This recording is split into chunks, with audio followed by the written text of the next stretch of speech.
Yan. So, hello guys. Welcome back again sa aking channel. No? So, my name is JL Nakablog. Ang totoong pangalan is Alden sa aking Facebook account. So, ipapakita ko yung the last time ng aking ko. No? So, yung 100 envelope savings challenge. So, ito siya. Intro muna tayo.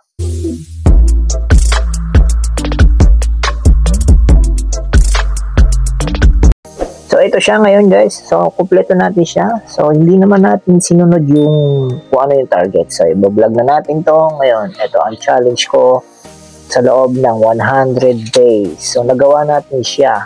Diba? O, diba? So, 4/21 na po. No, April 21. Yan. So, 100 envelope saving challenge. So, ito na siya. Ngayon, nagpapakita ko, no?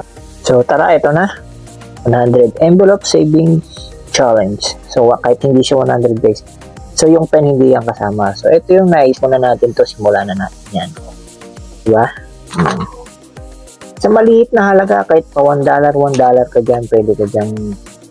O kahit sa peso yan, o yan, 10 pisong barya, lagay mo din dyan. O na rin yan, o 5 pisong barya, o bills man yan. Diba? 20, 50. So, alam naman natin, no? Yan. O, diba? Kahit malit lang.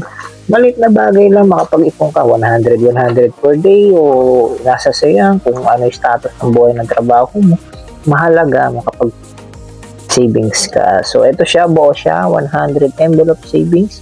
So, ano na po ngayon is April 21. So, nag-start po tayo ng by January, diba? So, kung makikita mo, no? Sa yung last video ko nung last January. So, ngayon lang tayo nakapag-upload, di ba? Yan. Yan. O, so ito, hindi yan. May challenge pa rin din tayo dyan. Yan. O. Tara, buksan na natin to. Isa-isa at tulangin natin to. So, napakahalaga mag-save tayo. Kahit anong maliit na ating kinikita, lalong-lalo na dyan sa Pilipinas. So, dito pinapakita ko dito, kahit anong na maging trabaho mo, sana makapag-ipo ka. Lalo na at ikaw magkakaroon ka na rin ng pamilya, at kung may pamilya ka rin, mahalaga pa rin makapag-savings kayo ng emergency funds ninyo, di ba? Then, ito, kaya ako to ginawa is for me to take me a challenge kung kaya ko siya makapag-save. So, sa totoo, mahirap makapag-save, lalong-lalo na sa marami tayong problema, lalong-lalo na sa Pilipinas, di ba? So, hindi porket nandito sa abroad, malaki na po yung kinikita, di ba? So, alam naman natin dito is, sa abroad po is, minsan, syempre, iba-iba yung currency. Mahal ang cost of living dyan. No? Kahit sabihin mo yung ibang sa employer, no? Yung iba dyan kasi, yung iba nagbabayad, yung iba dyan hindi. So, hindi naman pare-pare siya na pre-accommodation, lalong-lalo na sa ibang mga ibang bansa. Sa pre-accommodation, lalo na Taiwan, o yan, pwede yan. Pero pwede rin naman sa mga Dubai o UAE, meron din yan. Pero hindi lahat parehas kasi lahat yan may bayad. Diba? Pero ang alam ko dyan kasi is, lalo na siguro kung magpapaging nationality ka, halimbawa sa Canadian, nagkakaroon ka na sariling bahay dyan, magiging citizen ka dyan, diba? Ngayon, so, dalarang kita, dalar din ang bayad. Lalo na kung may tax ka rin, di ba? So, ito siya, ayan. So, kahit pa $1 ka lang dyan, kung nasa ibang bansa ka, at anong currency mo, meron ka lang savings, no? Envelope saving challenge. So, kayang-kaya mo yan. Hindi mo kailangan i-pressure yung pag-iipon mo kahit saan sa bangko. Basta iingatan mo yung tinatrabaho mo, iniipon mo. Ngayon, ito siya. Pinapakita ko sa inyo kung bakit ko ito ginawa. Ito challenge na rin din sa inyo and din sa challenge niyo para sa aking sarili, no? Na sana makapag-ipon tayo sa maliit na halaga. So, kahit anong hirap yan, diba? Alam naman natin na mahirap ang buhay, diba? Ngayon, lalo't dumadaloy ngayon, bawat transaction pera. No? Pero sana, yan, habang kahit nandiyan kayo sa Pilipinas, makapag-ipon-ipon din kayo kasi mahirap kung wala kang racket, lalo na ito lang, kunyari nag-abroad, diba, sana rin racket din ng negosyo, kahit negosyo maganda talaga, negosyo. So ito siya, minisix ako na siyang tinatanggal. Tapos, bibilangin na natin siya. So, hindi siya kalakihan yung naipon ko. Pero, ayos na rin, masama. Isisave natin to. Ito sa aking TikTok shop. Kung gusto nyong bumili. So, ina-operan ko na kayong bumili sa aking TikTok shop.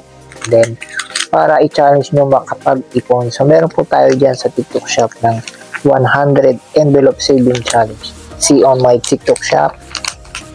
Ilalagay ko ang link. So, affiliate, kumbaga sa isisa ko sa affiliate TikTok shoppers. So, yan po. Avail na po kayo dyan at huwag nyo na pong kalimutan. Siyempre, magko-comment din po kayo. At napakahalaga mag-comment din kayo dito sa aking YouTube channel at Facebook account. So, maaari lang, pwede ko na rin palitan yung Facebook account ko ng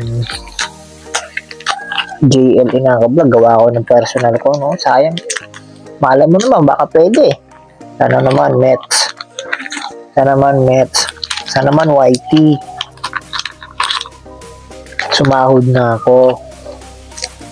Kaya lang, di ko nagagalingan. So, ayos lang. So, yun guys, ito na, wala na siya. So, kung makikita mo yan, lahat yan may shades.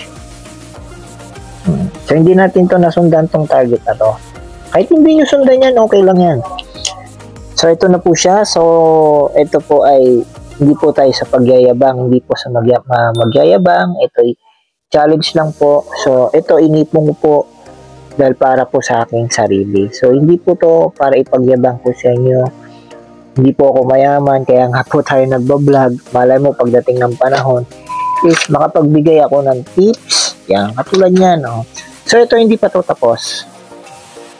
So, itong book, hindi naman porkit nakaipon na tayo, hindi na natin ito gagamitin. Eh, ito po ay sakto po at ayos na po yan. So, gagamitin natin yan ulit. 400 savings challenge again.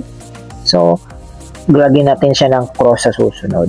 So, yun magiging suggestion ko. Lagyan mo ng cross para magamit mo pa rin to. And then, samahan mo na ito. Yan. So, yan o. 30 days, meron kang 300 target. So, ibig sabihin, pwede mo siyang gawing